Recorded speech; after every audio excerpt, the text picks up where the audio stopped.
I'm Kevin Davis, and this is the Catholic Family Podcast, and we are joined by a good friend of the show and talking about, well, again, the topic we've been covering for the last few weeks, and that is occultism.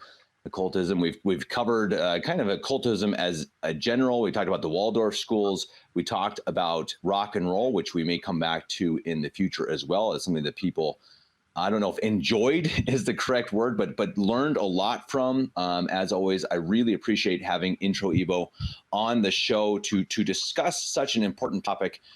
What exactly is going on in our society, and why on earth is occultism so prevalent, and why is it such a problem? And it's something that we need to take seriously, and it's why we have Introibo on to talk about this topic. Today, we're going to talk about yoga. And this is something that we've talked about on Twitter.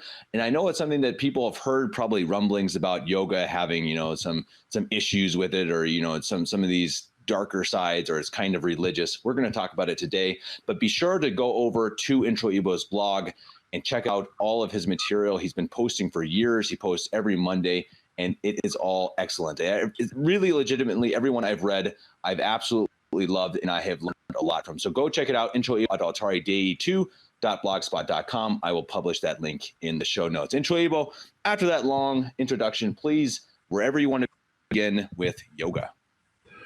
Thank you, Kevin. Thanks for having me again. And this is very important as we continue to explore the occult explosion, as I call it, in society. I've also called it the occult revival and the occult invasion.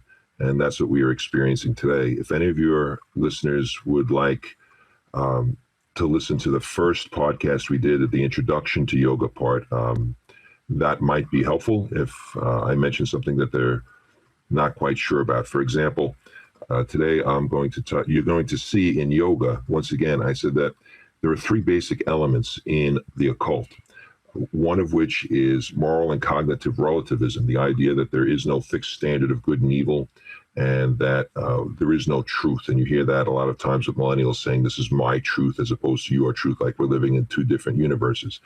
The second element is you are God. And that's going to be the one that you see today most. You are God. It comes from the philosophies of pantheism and panentheism. Pantheism being that God is the world. The world and God are the same. So, of course, we're all divine. And panentheism is God is within the world the way that a soul is in a body. So, like, there's a spark of the divine in everybody. And pagan religions are almost exclusively, not all of them, but most of them, the large majority are based on pantheism. And that's the idea that you are God. And this is all over self-help books, all over the place, this idea that you can do anything if you just believe in it, put it out in the universe and it comes back to you type of thing. This is all over the place. And the third one is the denigration of Jesus Christ, his one true church, and the teachings of Christ and his church by either making them seem less important, irrelevant, or in some cases blasphemously labeling them as evil and making something evil good. So that is, those are the three evil elements. Again, if your listeners would go back to the first podcast, they can hear all about the overview of the occult. Today specifically, I'm talking about yoga. Now, yoga is ubiquitous in the world. Here in the United States, yoga is practiced by millions of people, and it's a popular pastime. And actually, a lot of people, everywhere I go in the city and in the suburbs, there are places where these places where you go and they have yoga. There are Vatican II sect churches that actually have a sign outside, saying that their parish hall on Wednesday nights has yoga classes. And this is Vatican II sect pushing something that is openly occult. And there is no excuse for them doing it. Some people, you could say they're invincibly ignorant. Well, you're culpably ignorant if you're a clergyman and you're pushing this garbage. There's no two ways about it. So an overview, what is yoga? I'll get into that. Well, first of all, there's no one type of yoga. There's different types of yoga, but all of them go back to the occult origin, the occult/pagan origin. And some people have asked me, and this is a very good question. They said, well, isn't it possible to do the exercises and the breathing and the stretching and not buy into the occult and the Hinduism and Buddhism and all the rest that goes along with it? And the short answer is no, you can't. You can't. They're inseparable, and I'm going to explain why today here. So there's these are the basic types of yoga. They're called Hatha yoga, which is physical yoga, Raja yoga, which is mental yoga, Bhakti yoga, which is devotional, Jnana yoga, which is about knowledge, Siddha yoga, which is about psychic power. Right there should be a red flag. Karma yoga, which is about social responsibility, and you get, it's karma. Karma is a female dog type of thing, it comes back to you. And then there's mantra yoga, which is about sound. And there's Kundalini yoga, which the word means serpent. And it goes back to a very pagan belief about there's a serpent at the base of your spine. I'll get more into that later. And it's an energy that coils up into your skull. And so this is all part and parcel of yoga. Now, the ultimate goal of yoga, you have to ask yourself, what is the ultimate goal of yoga? They would like you to think, many people think, ignorantly or otherwise, that yoga is a way to enhance your health. It's a way to get mental clarity. It's a way, and they also talk about, too, spiritual enlightenment, whatever that means. This is for the crowd that label themselves spiritual but not religious, and they really don't know what that means. And they don't know what that means either, spiritual enlightenment. I have no clue what that's talking about. But these are the different reasons for which people practice yoga. And it's not that. See, yoga is not about mental clarity. It's not about, controlling your high blood pressure. It's not about getting your spiritual enlightenment instead of going to church. No, it's about union with the ultimate reality, which for the Hindu is the demon god Brahman, and for Buddha is nirvana. And I don't mean the rock group. It's the where the extinguishing of the self into the all-encompassing being. Because you remember, this is based, Hinduism and Buddhism are firmly planted in pantheism. So it is a pantheistic practice. Pantheism is the work of demons. Pantheism is not true. If Catholicism is right, pantheism must be wrong. As a matter of fact, it was infallibly condemned at the First Vatican Council, the only Vatican Council, actually. I like to call it the Vatican Council of 1870 because there wasn't one that came after it. So this is, let me make some clarifications here. It's always very important when you're speaking to define your terms.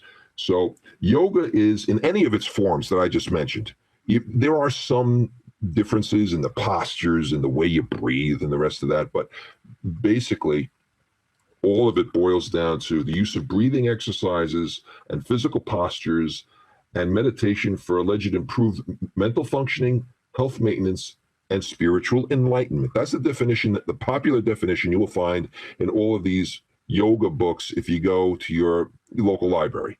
That's what you're going to find. Right? The founder is, has anyone founded yoga? Is there a person who made this? And the answer is no, or if there is, it's unknown. One of the major developers is a person named Patanjali, and he was a compiler of the classic book called the Yoga Sutras of Raja Yoga. And that's as close to a quote-unquote founder as you're going to get. Now, how does yoga claim to work? The physical exercises of yoga are believed to prevent diseases and maintain health through the bodily regulation of prana, which is mystical life energy, sometimes referred to as chi or ki. All right, so right away you can see you getting into a bunch of gobbledygook. All right. Furthermore, because the body is viewed as a crude layer of the mind, various manipulations of the physical body, and some of them severe, some of these poses, people have actually hurt themselves, can affect the mind, bringing alleged enlightenment. In Hindu mythology, the serpent goddess Kundalini rests at the base of your spine, and she gets aroused by yoga practice, and then travels up your spine while regulating your breathing and opening up the body's psychic centers called chakras. You may have heard that, the chakras. Mm-hmm. And, some chiropractic, you have to be careful of chiropractic care. I'm good friends with a chiropractor who's very scientific. He just talks about bones and joints, and he's very aware. He says, you have to stay away from 90% of chiropractors. He told me this flat out. He says they're into all this new age garbage with chakras and this is going back many years. And he was the first one to introduce me really to in depth to what chakras were. He says it's all nonsense.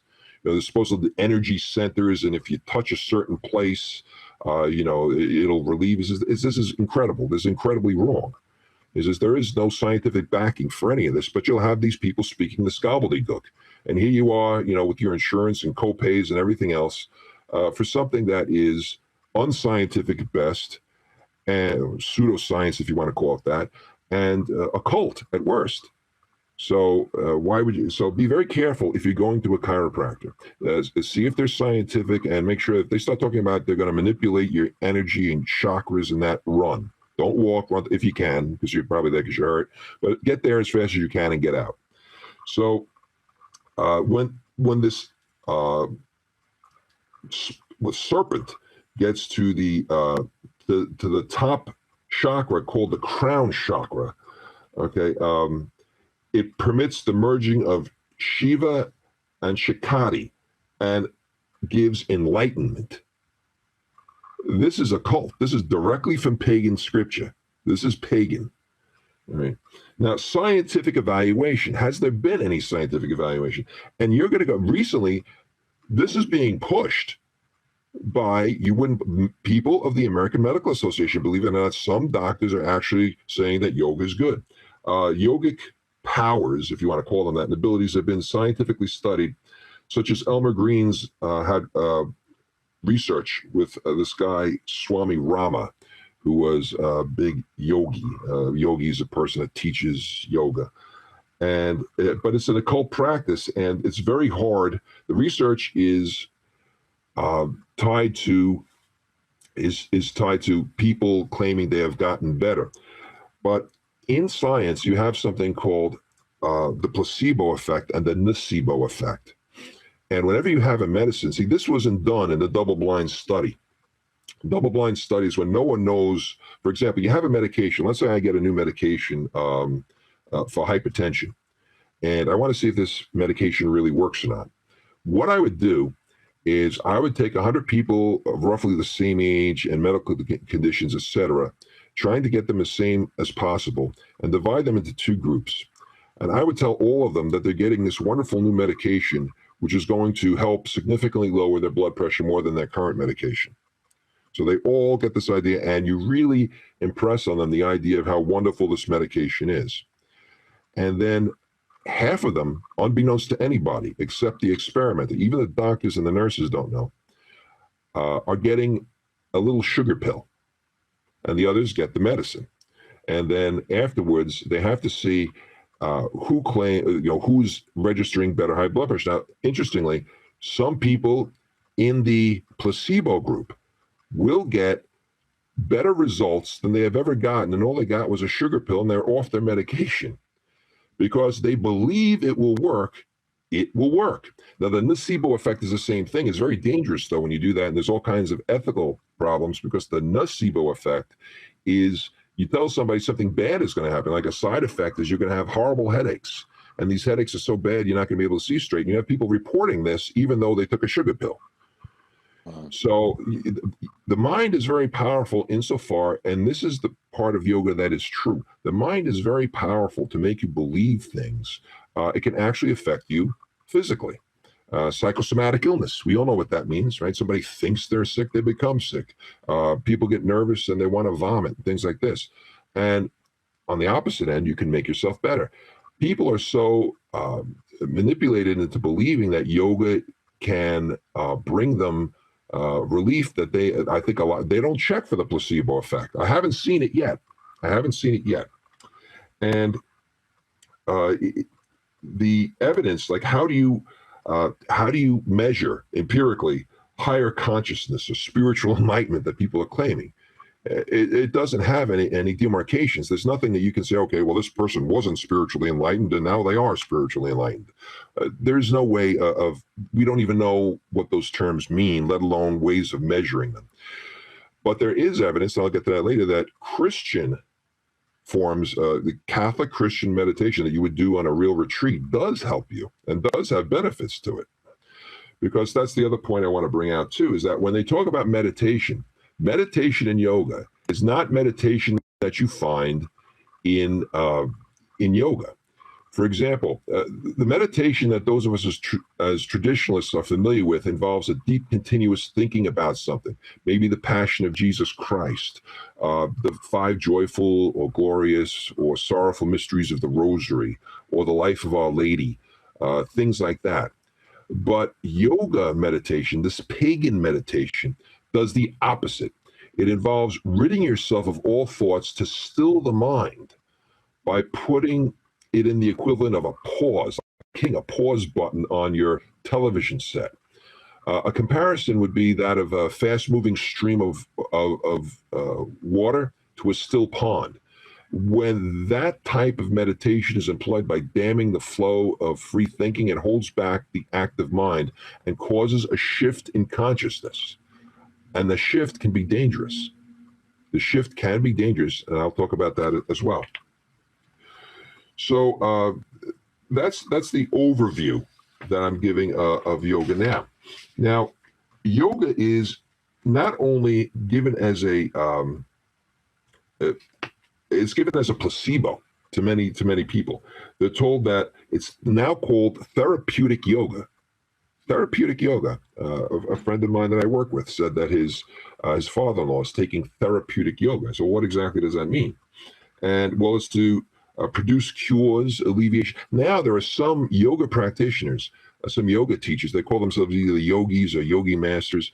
That are saying women are called masters too. It's not mistress, it's master, no matter what you are. That are claiming, without any justification, without any scientific evaluation, without any, that it will help to prevent cancer.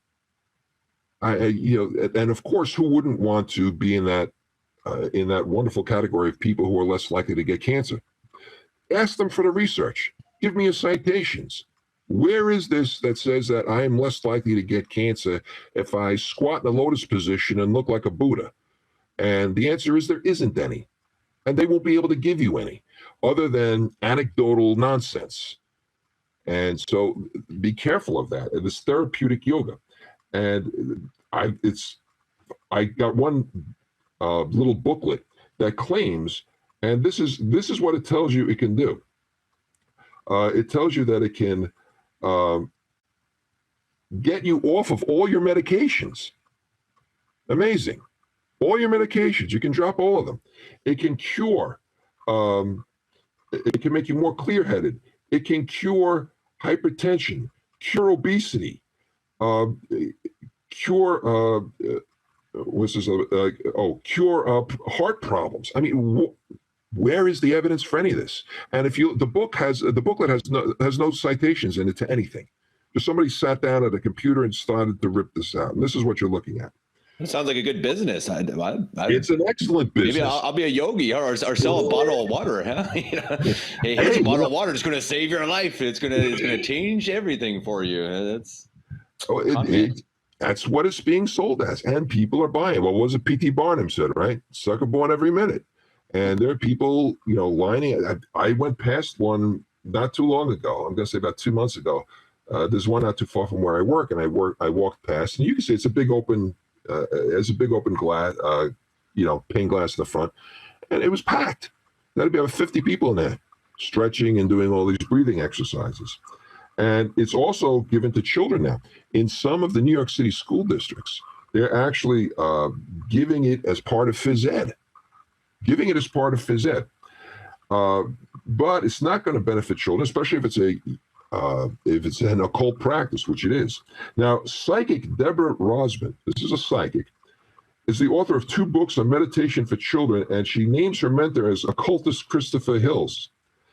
And after noting that puberty, and I'm quoting from her, opens new psychic energies, unquote, which result in experiencing psychic phenomena, she observes that classroom meditation helps to speed the process of evolution of the higher self. What does that mean?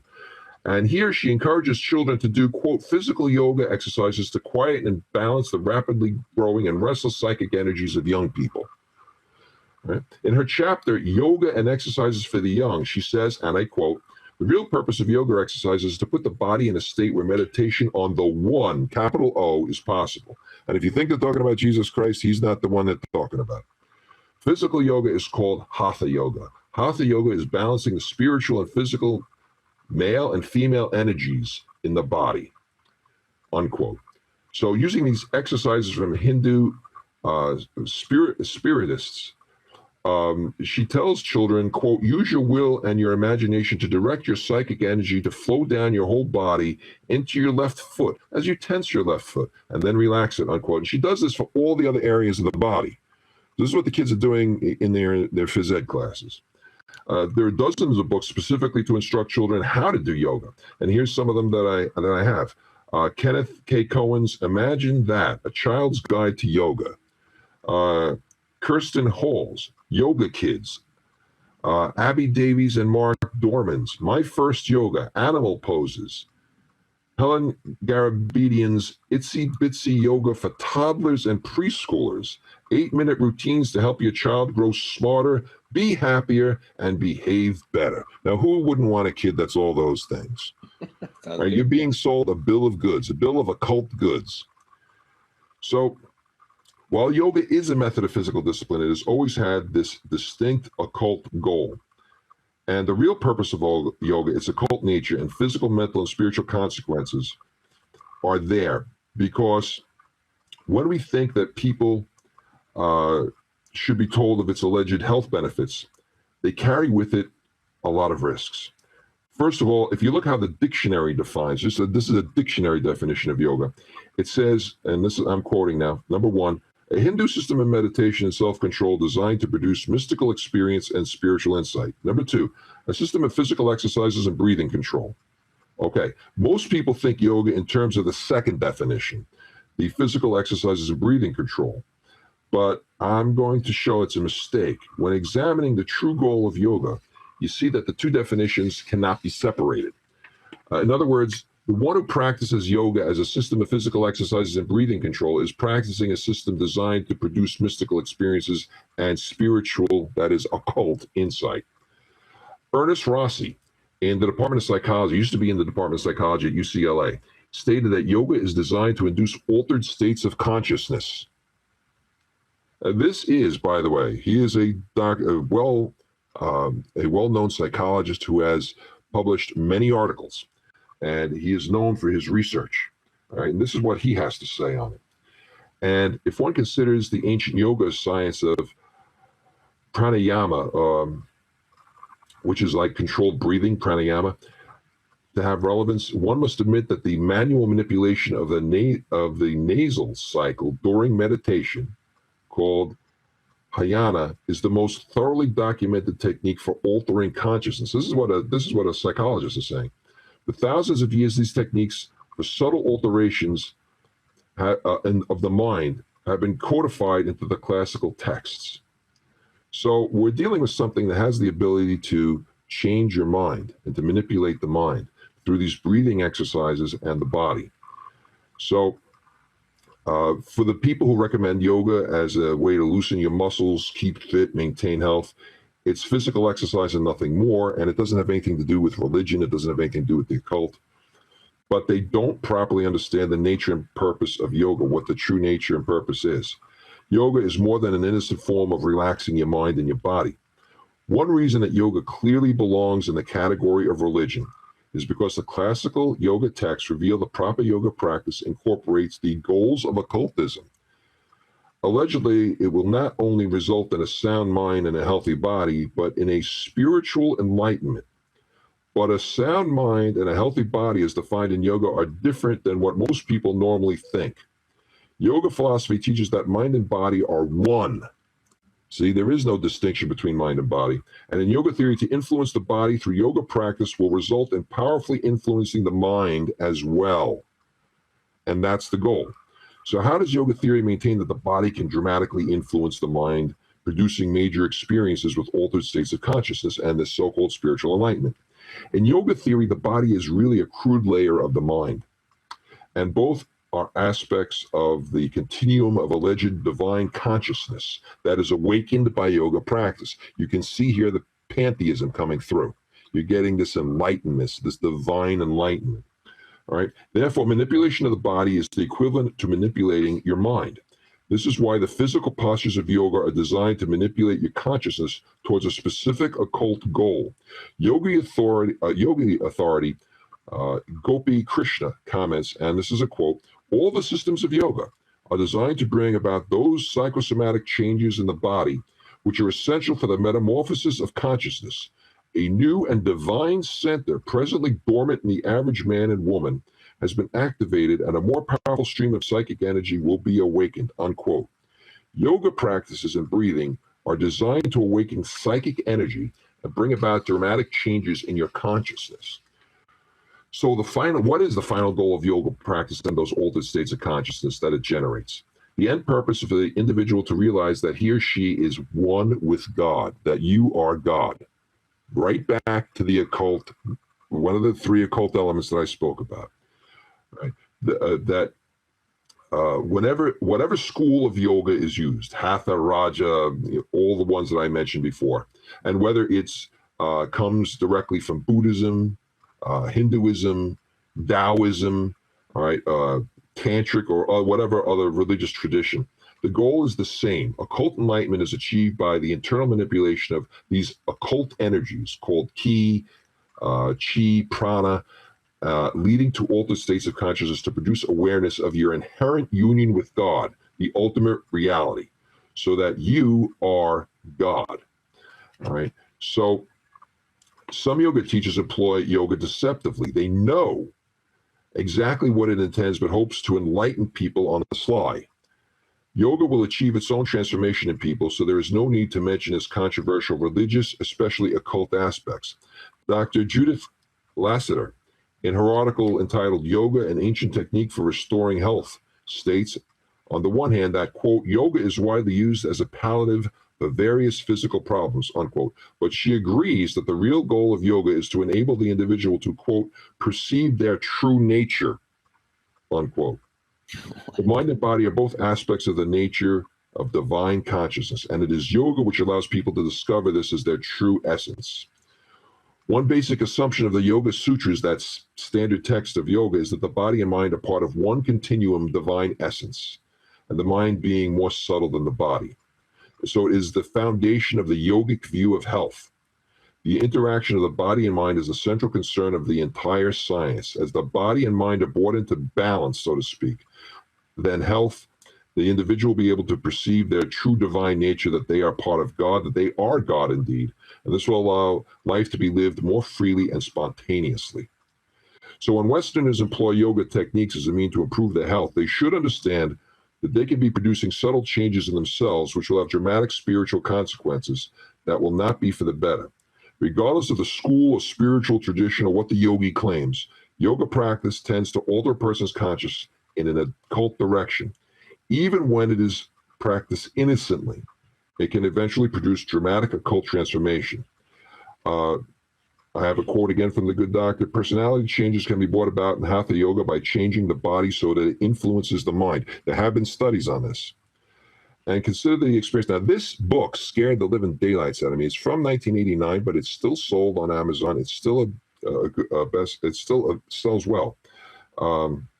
Not necessarily on Amazon, but if you go into one of these, like, weirdo bookshops, it's all like, it flies off the shelves, basically. It's the experience of Christina Groff, who, Grof, and she passed away, I believe, in 2014, born in 1941.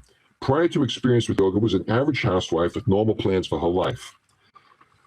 She took up yoga without suspicion as the practice that would develop her physically during her pregnancy. Because after all, there are widespread claims that during pregnancy, yoga exercises are extremely beneficial and will keep you supple and relaxed. This is another way that's present. They're pushing it, children, they're pushing on pregnant women. And you'll have an easier time giving birth if you do this, because, you'll be more supple. And it kind of makes sense. Oh, yeah, if I'm more supple, I'll be able to push the kid out easier. Or so you're told. What Christina Groff got was far more. She found herself transformed from a conservative suburban housewife into a yogi leader by means of hatha yoga. And all she did was join a hatha yoga class for exercise. That's all she did. And this book is about it.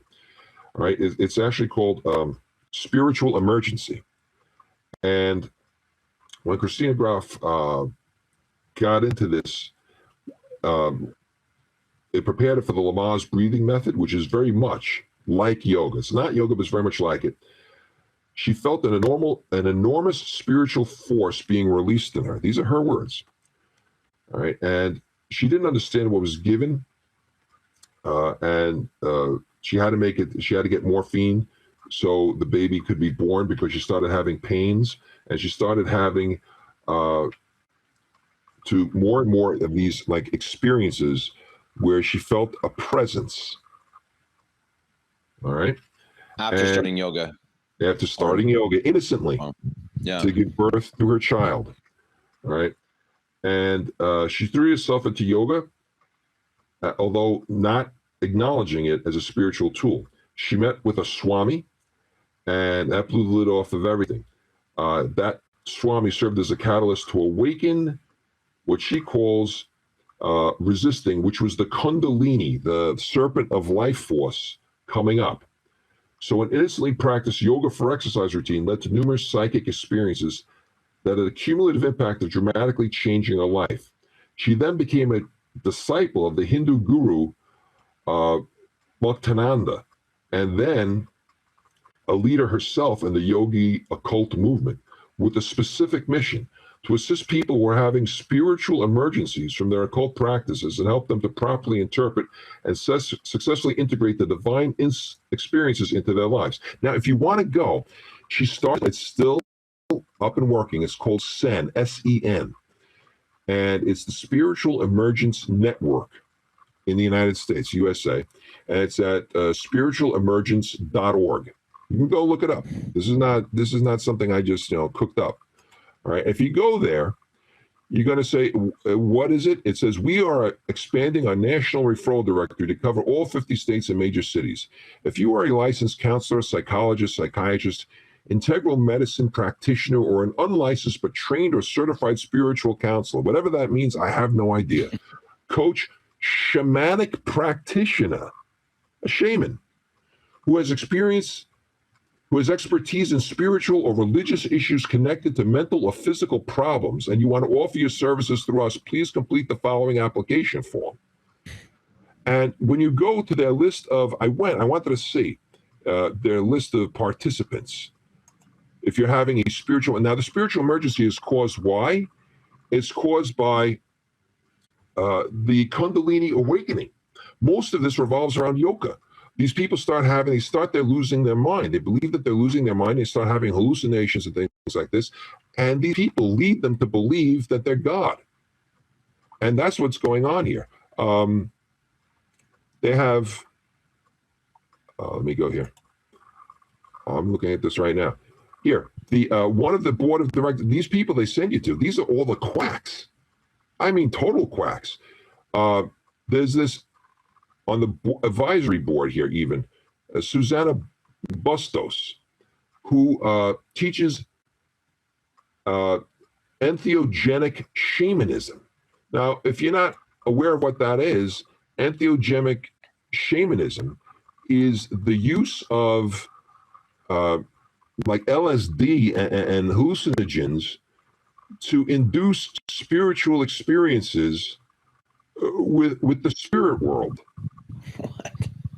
Yeah, I mean, these are they have legitimate doctorates, but somewhere they went off the deep end, and these people are practicing occultism openly. I mean, it says it, and you can go to that webpage, look her up, and it says it. It makes no bones about it that this is what they're doing: shamanism and using hallucinogenic drugs. Now, of course, that's not legal. So it has to be done in another way. Now, I met one of these practitioners, believe it or not. I met with them. I wanted to see what this stuff was about. And first they ask you if you're a cop. So when someone asks you if you're a cop, yeah, what they're going to tell you next is probably not good. You know? You cop. Yeah. Well, Fair I point. said no, which is the truth. I may be many things, and people have called me many things, but a cop's not one of them. So I said no. And this woman said, well, we do have psilocybin, which is a hallucinogen known as mushrooms. And, you sit up against the wall, let me give these to you. And, when you start to hallucinate, you'll have this wonderful transformic experience. Transformic is what they call it, whatever that means. And, you'll come out a different person. And I said, well, what do you mean by a different person? She goes, well, you won't be so hung up on Christianity anymore. What? Yeah. So this is what you're looking at. All right. So this is what's going on with yoga. Now, Groff herself, by the way, in her spiritual emergency, had convinced herself of her own insanity. If you read the book, you can get it on Amazon. Again, Spiritual Emergency, Christina Groff, and I guess it's her husband, Stanislav Groff, published in 1989. I was convinced I was headed for a life of psychopathology.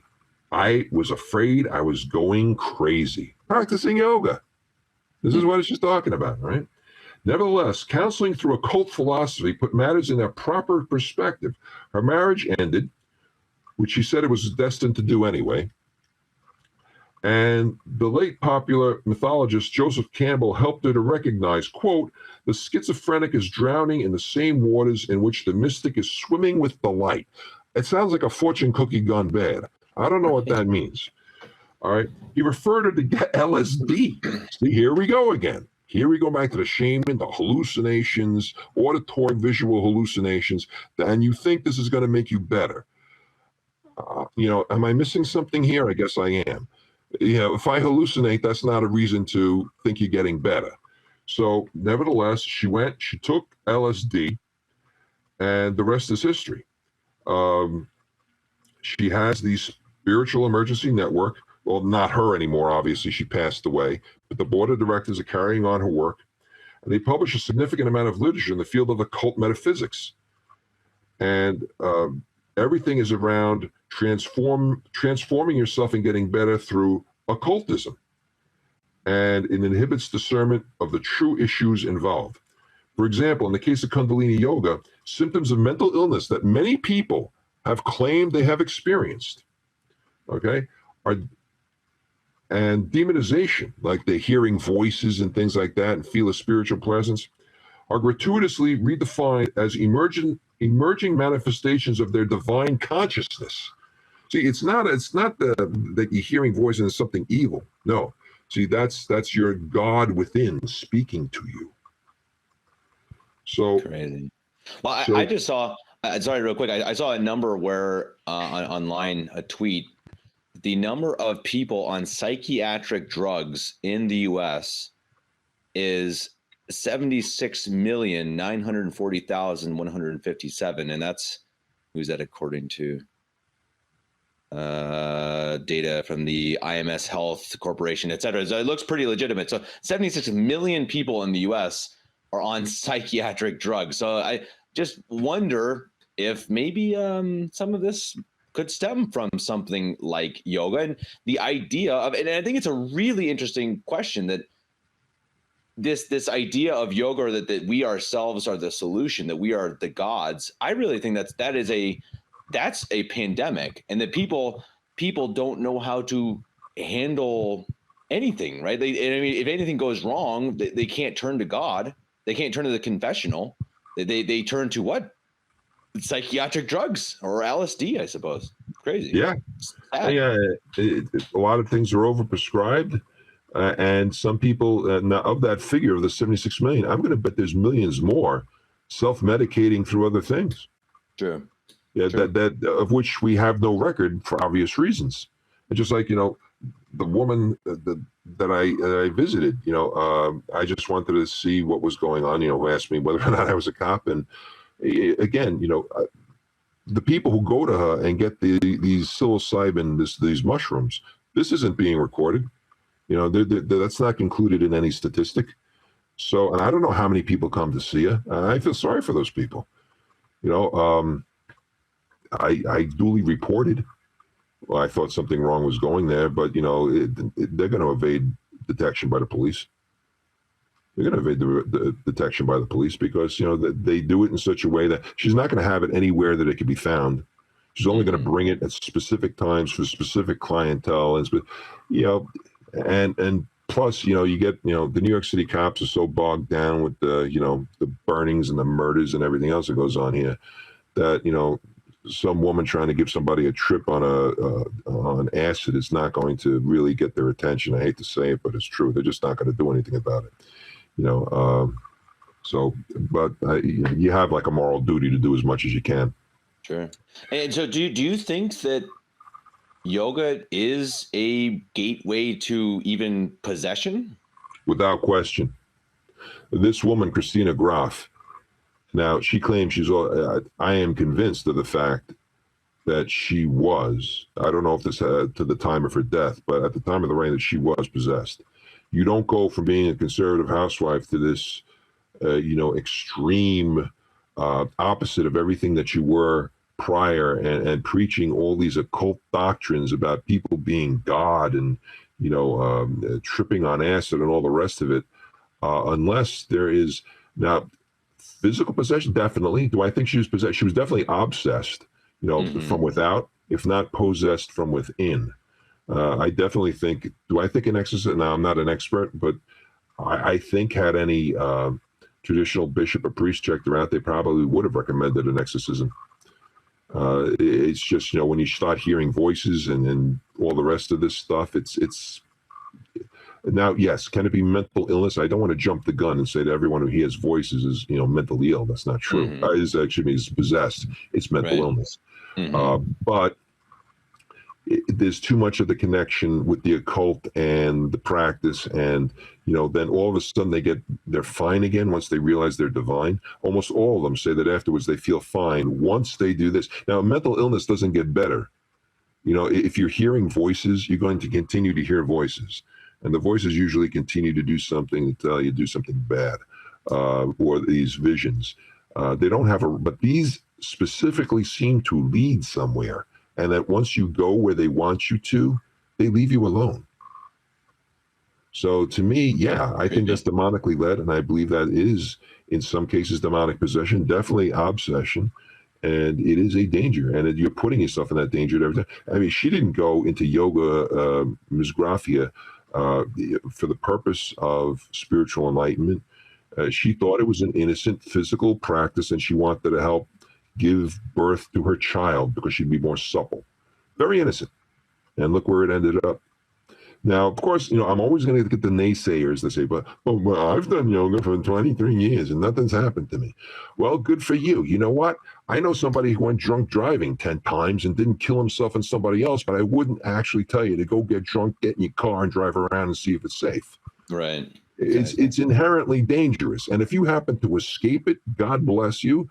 You know, but it's not something you should ever do again for obvious reasons. It's a danger to yourself and to others. I'm going to put it right there. Occult practices such as yoga fall into the same category as drinking and driving. This is spiritual.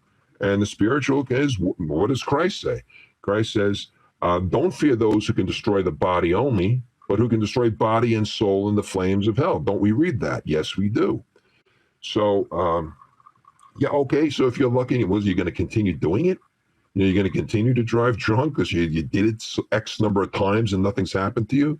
You're going to continue to practice now that if you're aware that it's a cult and you go into it, you're really playing with fire. Now, yoga practice is intended to validate the yoga theory, which is a cult. Yoga theory teaches everything is in its true inner nature divine. Not only divine, but ultimately equal to everything else. So everything from God to the devil is one. Yoga theory teaches in their outer nature, everything is Maya, which means illusion. For example, only the inner spirit of man is divine, but his outer nature of body and personality and ultimately a delusion that separates him from his awareness of his real inner divinity. So the purpose of yoga is to dismantle the outer personality, man's illusory part, So the supposed impersonal divinity can progressively emerge from within this hidden divine consciousness. This is why people who practice yoga for physical or mental health reasons are ultimately the victims of a confidence game. They're victims of a confidence game. They are promised better health, but little do they suspect the end goal of yoga is to destroy them as individuals. Yoga authorities, Fauerstein and Miller, comment yoga results, quote, in progressive dismantling of the human personality, ending in a complete abolition with every step of yoga. What we call man is demolished a little more. So this is what's going, the occult practice is aligned with the occult theory, which is distinctively, as I've just gone over, it is occult, to be divine and to reach oneness, with all, because all is God and you are God and God is all. So it's right away, if you buy into that, you're not Catholic anymore. You've been taken away from your faith. You've been taken away from your faith. And if everything's God, well, what does that make Jesus Christ? Is he special? No, he's not. What happens to the church? Don't need it. So there's the third occult element quickly coming in. So I wanted to talk a little bit about this, is that the experiences under yoga, especially under Kundalini yoga, are similar to those found in shaman initiation and ritualistic magic. I found that during my research, that the experiences that Christina Graf had are very similar to those experienced by the shamans in Africa and in Asia. All right. And all standard yoga texts acknowledge yoga practice develops psychic powers and occult abilities. And all of this is leading people down a very bad path, mentally, physically, and spiritually. The true spiritual way around. I'm not talking here about what they claim to be spiritual enlightenment. The dominant characteristic in Kundalini arousal and other yogic practice is an experience of energy infusion or possession. Now, this is getting to the part that you were talking about, Kevin, just you and I were discussing just before. Okay. And the aforementioned, I mentioned him, Gopi Krishna, who's an expert as a yogi, describes the following experiences of most yogic, meditative, and mystical practitioners, the ones who are the teachers, the so-called masters. Quote, during the ecstasy or trance, consciousness is transformed and the yogi, Sufi, or mystic finds himself in direct rapport with an overwhelming presence spelled with a capital P. This warm, living, conscious presence spreads everywhere and occupies the whole mind and thought of the devotee. Furthermore, it says, this energy is inevitably experienced by all meditators and yogis as some kind of supernatural or divine energy. And that's, I like to emphasize that it's supernatural energy. Not surprisingly, I haven't read a Kundalini, a yoga theorist who defines this energy infusion or possession as actual demon possession. I'm not surprised by that. However, there is often recognition of a possessing god or entity, and sometimes references to the demonic. The Taoist master Chao Pi Chen observed that, quote, as time passes, demonic states will occur to the practitioner, unquote. Significantly, this manifestation and possession is sometimes initially sensed by the experience as the work of an evil spirit, but this is primary impression will be corrected in accordance with Hindu theory by the yogi or Buddhist, mostly Hindu, but sometimes Buddhist.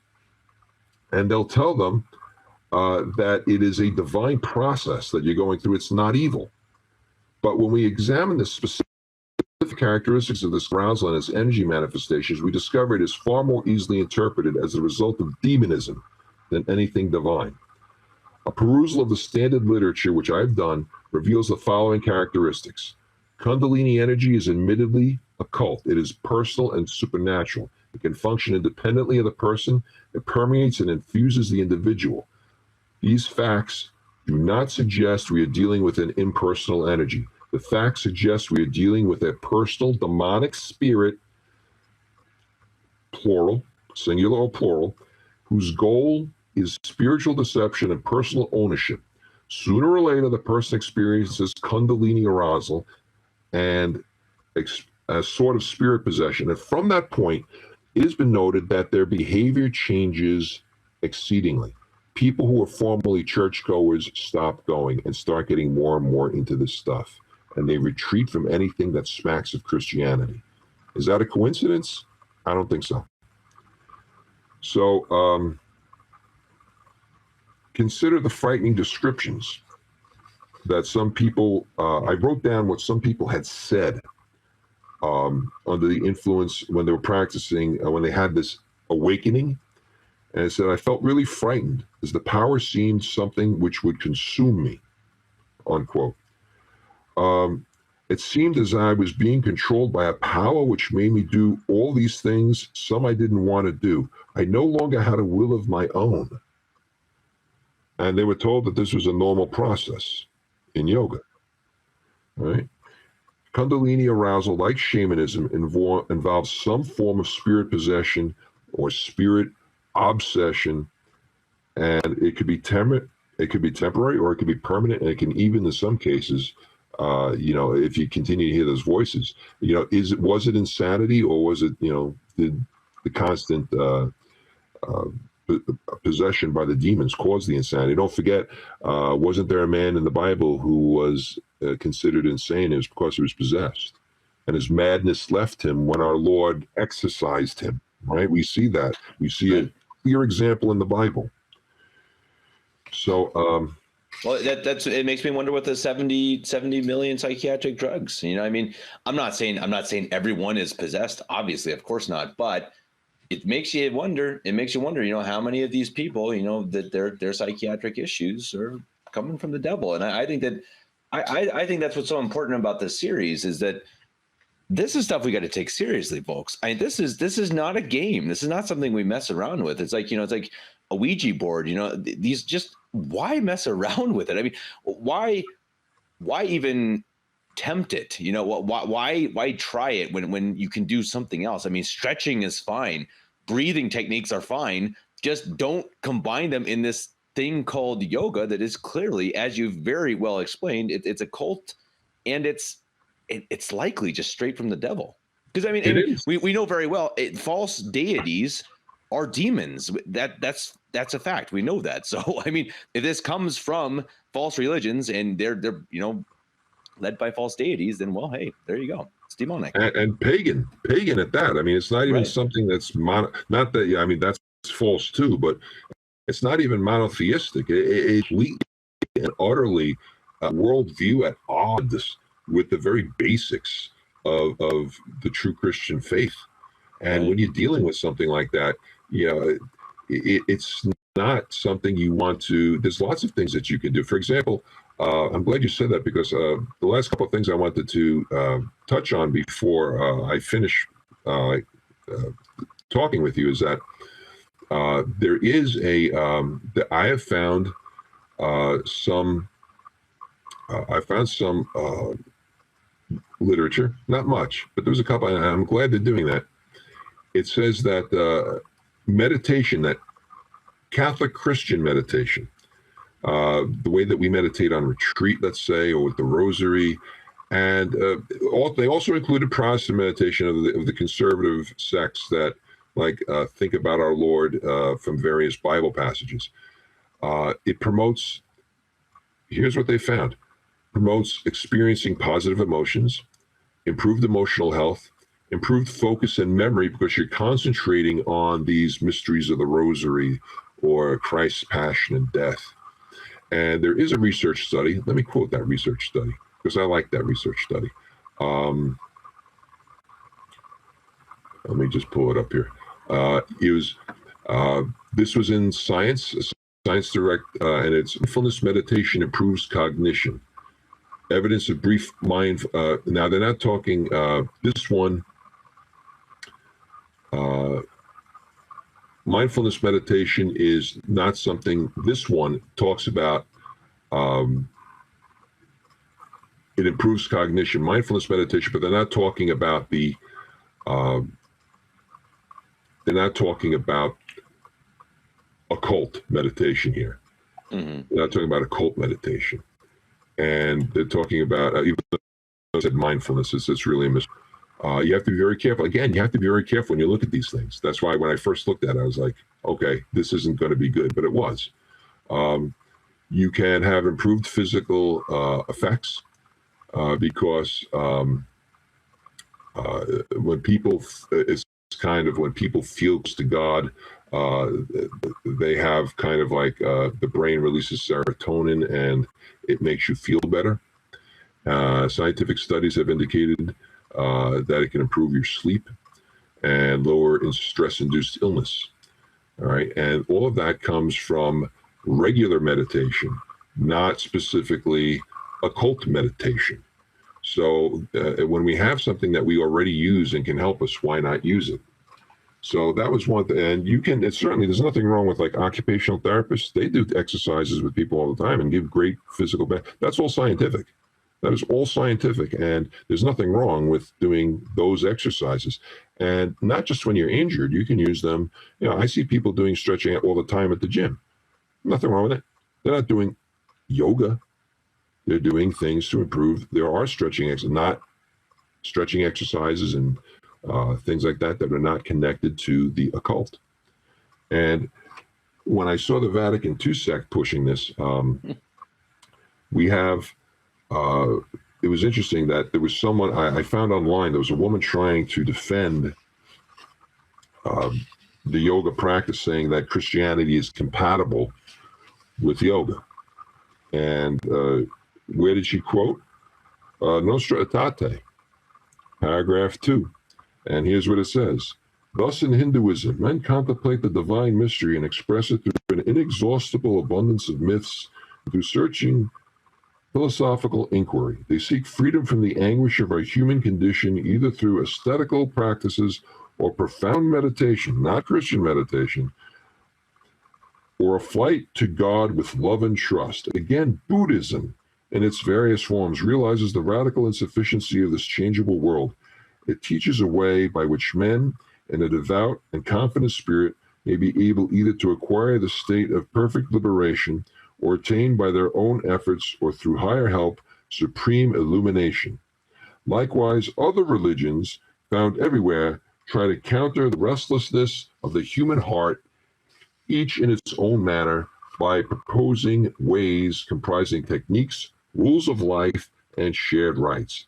The Catholic Church, rejects nothing that is true and holy in these religions. She regards with sincere reverence those ways of conduct and of life, those precepts and teachings which, although differing in many aspects from the ones she holds and sets forth, nonetheless reflect a ray of that truth which enlightens all men. I guess you could say that about the Satanic Bible, right? There's got some truth in it too. I mean, you might as well get some, don't reject anything that's true in the Satanic Bible. It's nuts. And I'll say the last thing I found was in 1989, the same year the Spiritual Emergency book was written by Christina Groff. There was a letter to the bishops of the so-called the Vatican II sect church on some aspects of Christian meditation, released by the Congregation for the Destruction of the Faith, former Holy Office when we had one. And it was dated October 15th, 1989, and signed by Herr Ratzinger. And it says here in paragraph 16, listen to what they have to say. Now, you've heard me speak now about the dangers of yoga and all these things connected to yoga and yoga, the difference between Christian meditation and this specifically emptying of the mind meditation, which is sometimes you have to be careful in the literature. I want to make sure I got that right, that I went to the right source, because sometimes they will use mindfulness, not meaning it to be occult, but a lot of times, most of the times they do. Again, you have to be very careful when you do this research. So please forgive me. I don't know if I went to the right link, so disregard that. But this is what Ratzinger, the man who would later call himself Benedict XVI, has said in this letter. I'm going to quote from it. Paragraph 16, keeping in mind what I've said so far, the majority of the great religions, great, really, which have sought union with God in prayer, have also pointed out ways to achieve it. Just as, quoting Nostra Aetate, of course, the Catholic Church rejects nothing of what is true and holy in these religions, neither should these ways be rejected out of hand simply because they are not Christian. On the contrary, one can take from them what is useful so long as the Christian conception of prayer, its logic and requirements are never obscured. It is within the context of all this that these bits and pieces should be taken up and expressed anew. Bits and pieces of what? Bits and pieces of something that is intrinsically tied in to a pagan religion and occult practice? Right. Paragraph 26. Human experience shows that the position and demeanor of the body also have their influence on the recollection and dispositions of the spirit. This is a fact to which some Eastern and Western Christian spiritual writers have directed their attention. In prayer, it is the whole man who must enter into a relation with God, so that his body should also take up the position most suited to recollection. Well, is it kneeling good enough? That's not good enough anymore, Herr Ratzinger? Such a position can be a symbolic way to express prayer itself, depending on cultures and personal sensibilities. Notice they go back to this enculturation that, Christianity has to adapt to the world. Yep. The world doesn't adapt to it. You adapt Christ to the world. Christians are today becoming, notice they avoid the word Catholic like the plague. Christians are today becoming more conscious of how one's bodily position and posture can aid prayer. And finally, paragraph 28. That does not mean that the genuine practices of meditation, which come from the Christian East and from the great non-Christian religions, which prove attractive to man of today, who is divided and disoriented, cannot constitute a suitable means of helping the person who prays to come before God with an interior peace? Really?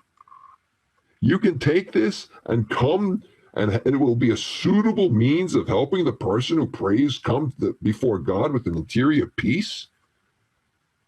Maybe he's been taking mushrooms. I don't know. Boy, I almost hope so. Either he's taking mushrooms or, well, he certainly isn't talking like a Catholic Pope. That is something we can definitely agree on. Oh yeah, that's before his election, which proves that his election could not have possibly been valid, right, since he was a quote unquote cardinal at that time, and not only can a heretic not retain the papacy, he's ineligible even to get there in the first place. So you can't lose what you never had. And that's basically, I didn't want to go too long, so I could talk a lot longer, but that's yoga in a nutshell. No, I think it's boy, you did a great job. And I think that, yeah, it's even scarier than I anticipated. I think, I mean, I knew some of the dangers, and I knew that something I would never do. I never considered doing because I've heard, I guess, the rumors about it, but boy, to hear you dig into it and see, I mean, really how occult and how pagan it is. I mean, it's really pagan. I mean, it comes straight from pagan religions. And I mean, it's pretty disturbing. I mean, they're clearly trying to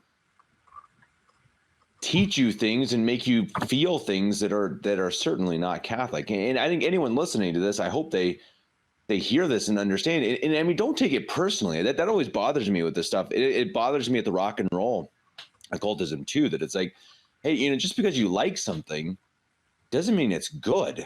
I mean, it doesn't mean because you liked it doesn't mean you're going to hell. But shouldn't we all be trying to achieve, truth, trying to learn actual truth, trying to get to heaven? And well, we're going to get to heaven by learning. And if someone points out to you with good evidence that rock and roll, that yoga are bad, that you should avoid them, hear them out and go home and really think about it. And I think really, meditate in a Catholic way and really consider these things that impact your life. And as we've heard about with this Miss Groff, can impact it in such a devastating way we can't even imagine. Yeah, I mean, those breathing exercises, which are meant to still the mind, and it brings an altered state of consciousness. And when you do that, you are susceptible, and this has been spoken about by many of the yogis and things like that. That's what opens you up to leading to allowing the divine uh, realization of the divine. The very and the very mantras that they use, like Om. You have to Om. It's actually spelled AUM in a lot of times. And you know what that stands for? That stands for the three basic gods of Hinduism. So let me put this to you in perspective. I'm going to end on this. You are sitting in a position which is intended specifically for the occult belief that there's a serpent-like energy at the base of your spine that you're encouraging to go up to your brain while you are doing these breathing exercises, stilling your mind and calling on Vishnu, Krishna, and Brahman. Now, if you don't see spiritual danger in that, and if you think that these people, and it's not just Mrs. Groff who experienced this Kundalini awakening, that's why do you think they have a spiritual emergency? This. Let me get the name right here. The spiritual emergence network for people having spiritual emergencies, mostly related to yoga, so they can direct them how to become more occult, and then they'll go away. You don't make a whole website and have a board of directors if this is like one wacko or two wackos. This is something that is really happening, ladies and gentlemen. It's really happening. And yoga's leading the way. And the Vatican II sect will help you get there too. Because they see nothing wrong with it, because there's rays of light and we're all good and, nice, sweet. And let's all go to hell together, which doesn't exist. Exactly. Well, he's Introibo. His blog is Introibo .blogspot.com. I'll link that in the show notes. Go check it out. He's got tons of material covering all sorts of different stuff. It's fantastic. I highly recommend it. If you enjoyed the show, please like, share, and subscribe. And please share it with someone you know who does yoga, because we all know somebody, I guarantee it. And we're not trying to, quote unquote, judge them. We're not trying to throw them under the bus or make them cry. We're trying to make sure that they don't get obsessed or possessed by a devil by doing something pagan. So let's stop being a bunch of babies about it. And let's really consider what impacts these things have on our lives, and stop trying to treat everyone with kid gloves. In the meantime, they may be going down a path that they may never come back from. So let's take it seriously. Introibo, thank you again so much. I hope to have you on again sometime soon, continuing our series on occultism. Until then, God bless you. Thank you, Kevin.